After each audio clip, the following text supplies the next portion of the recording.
الحمد لله رب العالمين والعاقبة للمتقين والصلاة والسلام على سيد الأنبياء والمرسلين خاتم النبيين محمد وعلى آله وصحبه أجمعين اما بعد۔ میرے دینی اور ایمانی بھائیوں، بزرگوں اور دوستوں، ماہ رمضان کی دو اہم عبادتیں ہیں جن عبادتوں پر پچھلے گناہوں کی مغفرت کا وعدہ کیا گیا ہے۔ پہلی عبادت روزہ، جو روزہ ہم سب رمضان کے مہینے میں رکھتے ہیں، اس روزے پر بھی اللہ کے رسول صلی اللہ علیہ وسلم نے فرمایا کہ من صام رمضان ایمانا واحتسابا غفر له ما تقدم من ذنبه، کہ جو رمضان کے روزے ایمان کی حالت میں اور اللہ سے ثواب کی امید سے رکھتا ہے تو اس کے پچھلے گناہ بخش دیے جاتے ہیں۔ دوسری جو عبادت ہے رات کی نمازیں، قیام اللیل، جسے ہم لوگ تراویح بھی کہتے ہیں، اس کے بارے میں بھی رسول اللہ صلی اللہ علیہ وسلم نے فرمایا کہ من قام رمضان ایمانا واحتسابا غفر له ما تقدم من ذنبه، کہ جو رمضان میں ایمان کے ساتھ اور ثواب کی امید میں اللہ کے سامنے کھڑا ہوتا ہے، یعنی رات کی نمازیں پڑھتا ہے، تو اس کے بھی پچھلے گناہ بخش دیے جاتے ہیں۔ تو یہ دونوں عبادتیں رمضان کی لازم ملزوم ہیں۔ جیسے روزے کی اہمیت ہے ویسے رات کی نمازوں کی بھی اہمیت ہے۔ ویسے رات کی نمازیں تو سال بھر مطلوب ہے۔ قرآن مجید میں رسول اللہ صلی اللہ علیہ وسلم کا جب تذکرہ کیا گیا ہے سورہ مزمل میں، آپ کو اپنا مشن جب یاد دلایا گیا اور آپ پر بڑی ذمہ داری ڈال دی گئی، تو آپ سے بھی کہا گیا کہ قم اللیل الا قلیلا نصفہ او انقص منہ قلیلا او زد علیہ ورتل القرآن ترتیلا، کہ رات کا بڑا حصہ آپ نماز میں اللہ کے سامنے کھڑے رہیں، آدھی رات، اس سے کم یا اس سے زیادہ، اور ٹہر ٹہر کر قرآن مجید کی تلاوت کریں۔ کیوں؟ ان ناشئۃ اللیل ہی اشد وطئا، کہا کہ رات کا اللہ کے سامنے رات میں کھڑے ہونا یہ نفس کو کچلنے کے لیے زیادہ مفید ہے۔ نفس کو اس سے کچلا جا سکتا ہے، دبایا جا سکتا ہے، کنٹرول میں رکھا جا سکتا ہے۔ وَأَقْوَمُ قِيلًا، اور صحیح باتیں زبان سے نکلتی ہے۔ علماء نے لکھا ہے کہ قیام اللیل کی پابندی سے ظاہر اور باطن میں موافقت ہو جاتی ہے، اندرون بھی سنبھل جاتا ہے اور زبان سے نکلنے والے الفاظ بھی نکھر جاتے ہیں۔ تو اپنی زبان کو بھی بہتر بنانا ہے، اپنے دل کو بھی بہتر بنانا ہے، تو رات میں اللہ کے سامنے کھڑے ہونا ہے، تلاوت کرنی ہے، رونا ہے، گڑ گڑانا ہے۔ اسی لیے اچھے لوگوں کا جب قرآن میں تذکرہ کیا گیا تو کہا کہ وَبِالْأَسْحَارِ هُمْ يَسْتَغْفِرُونَ كَانُوا قَلِيلًا مِّنَ اللَّيْلِ مَا يَهْجَعُونَ، کہ رات میں بہت کم سوتے ہیں وہ، اور صبح کے وقت اللہ کے سامنے مغفرت کی دعائیں کرتے ہیں، استغفار کرتے ہیں۔ اللہ کے نیک بندوں کا جب تذکرہ کیا گیا تو کہا وعباد الرحمن، کہا کہ وہ رات میں سجدا وقیاما، رات میں اللہ کے سامنے سجدے میں اور قیام میں راتیں گزارتے ہیں۔ اور اس کی فضیلت بتائی، تتجافى جنوبهم عن المضاجع، نیک لوگوں کی صفت بتائی کہ رات کے وقت اپنے پہلو کو بستر سے الگ رکھتے ہیں، یعنی بستر سے اٹھتے ہیں۔ يدعون ربهم خوفا وطمعا، اور اللہ کے سامنے دعا کرتے ہیں، اللہ سے امید میں بھی اور خوف کے ساتھ بھی دعا کرتے ہیں، یعنی دونوں امید بھی رہتی ہے کہ اللہ قبول کرے گا، اور یہ ڈر بھی رہتا ہے کہ کہیں ہمارے گناہوں کی وجہ سے دھتکار نہ دیا جائے۔ وَمِمَّا رَزَقْنَاهُمْ يُنْفِقُونَ، اور جو مال ہم نے دیا ہے اس میں سے خرچ کرتے ہیں۔ کہا فَلَا تَعْلَمُ نَفْسٌ مَّا أُخْفِيَ لَهُم مِّن قُرَّةِ أَعْيُنٍ، کہا کہ کسی کو پتہ نہیں ہے کہ ان کی خوشیوں کی کون سی چیزیں ان سے چھپا کر رکھی گئی ہے. یعنی قیامت کے دن ایسے لوگوں کو کیسا اجر ملنے والا ہے کسی کو پتہ نہیں ہے. جو لوگ رات کو اٹھ کر اللہ کے سامنے کھڑے ہوتے ہیں, روتے ہیں, گڑ گڑاتے ہیں, دعائیں کرتے ہیں, مناجات کرتے ہیں. وجہ کیا ہے؟ اللہ کے رسول صلی اللہ علیہ وسلم نے فرمایا کہ افضل الصلاۃ بعد الصلاۃ المکتوبہ صلاۃ اللیل الاخر. کہا کہ فرض نمازوں کے بعد سب سے افضل نماز آخری رات کی نمازیں ہیں, رات کی نمازیں ہیں. بلکہ دوسری روایت میں اللہ کے رسول صلی اللہ علیہ وسلم نے فرمایا اقرب ما یکون الرب من العبد فی جوف اللیل الاخر, کہ سب سے زیادہ بندوں کے قریب اللہ تعالیٰ رات کے آخری پہر میں ہوتے ہیں. فَإِنِ اسْتَطَعْتَ أَن تَكُونَ مِمَّن يَذْكُرِ اللَّهَ فِي تِلْكَ السَّاعَةِ فَكُنْ أَوْ كَمَا قَالَ صلی اللہ علیہ وسلم. کہا کہ اگر تم اس وقت اللہ کے ذکر کرنے والوں میں شامل ہونا چاہتے ہو تو ہو جاؤ. یعنی رات میں اٹھ کر اگر تم اللہ کا ذکر کر سکتے ہو تو کرو. تو یہ تو عمومی فضیلت ہے رات میں اللہ کے سامنے کھڑے ہو کر نماز پڑھنے کی. لیکن رمضان کے مہینے میں خصوصی فضیلت ہے, جیسا کہ پہلے روایت بتائی گئی کہ جو رات میں اللہ کے سامنے کھڑے ہو کر نمازیں پڑھتا ہے اللہ تعالیٰ اس کے پچھلے گناہ بخش دیتے ہیں.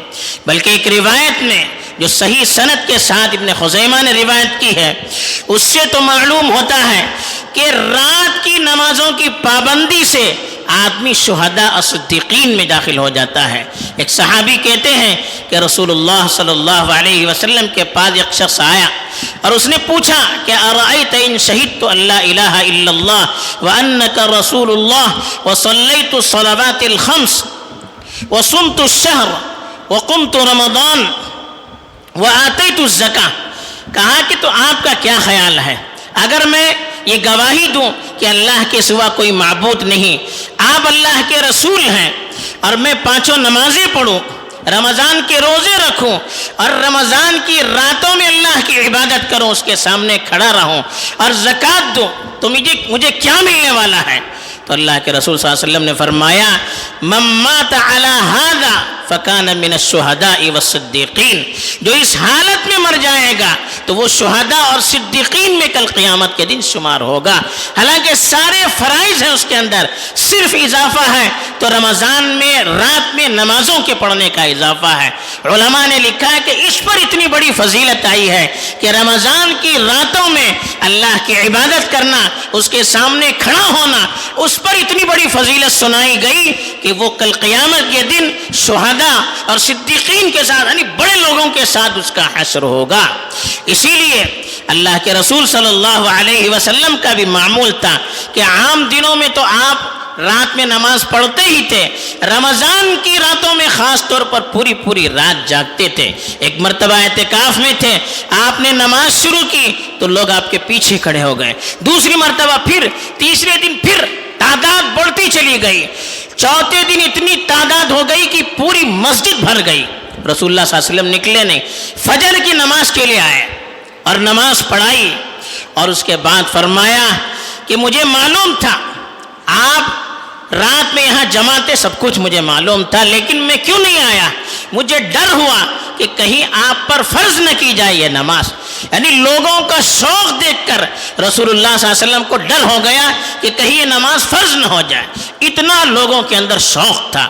لیکن اللہ کے رسول بڑے مشفق تھے, بڑے مہربان تھے, اس لیے یہ نہ چاہتے تھے کہ امت پر کوئی ایسا عمل آ جائے جو امت سنبھال نہ سکے, اس کو سہار نہ سکے, اس کو انجام نہ دے سکے. صحابہ کا ایمان تو بہت بڑا تھا, لیکن اللہ کے رسول بعد والوں کو بھی دیکھتے تھے, بعد میں کون سے لوگ آنے والے تھے اللہ کے رسول کو اللہ کی طرف سے بتا دیا گیا تھا.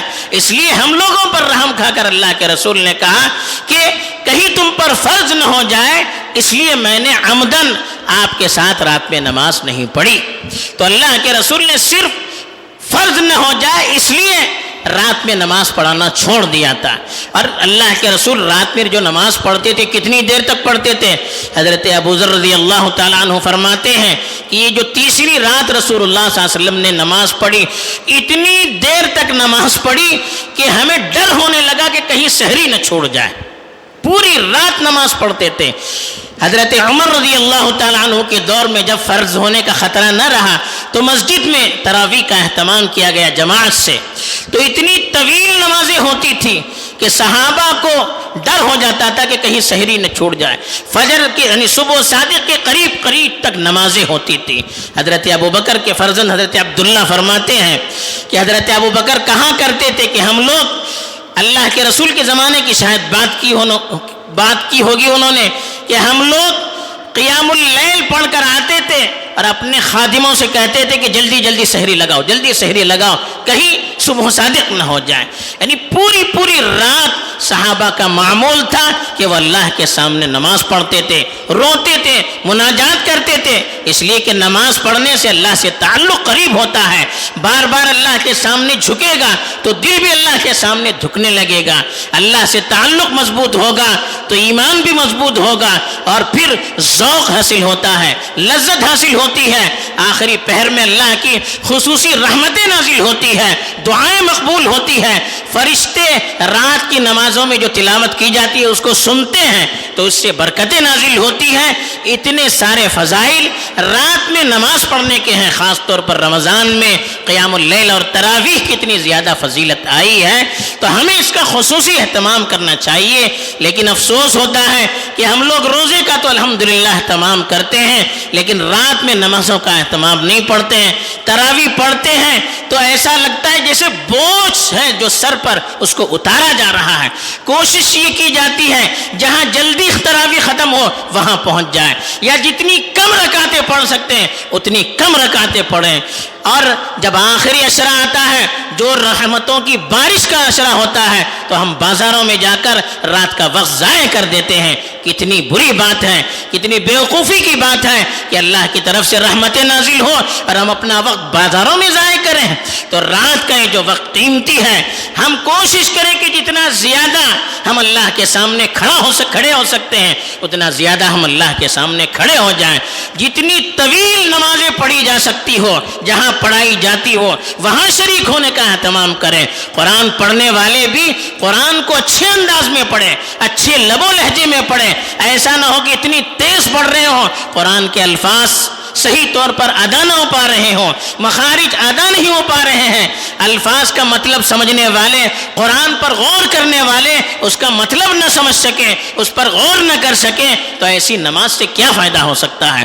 تو اتنی تیز بھی نہ ہو کہ لوگوں کو نماز پڑھنے کا لطف نہ آئے. صرف جلدی نماز ختم کرنے کی جلدی میں ایسا نہ ہو کہ ہم فضیلت سے محروم ہو جائیں، اللہ کی رحمت سے محروم نہ ہو جائیں.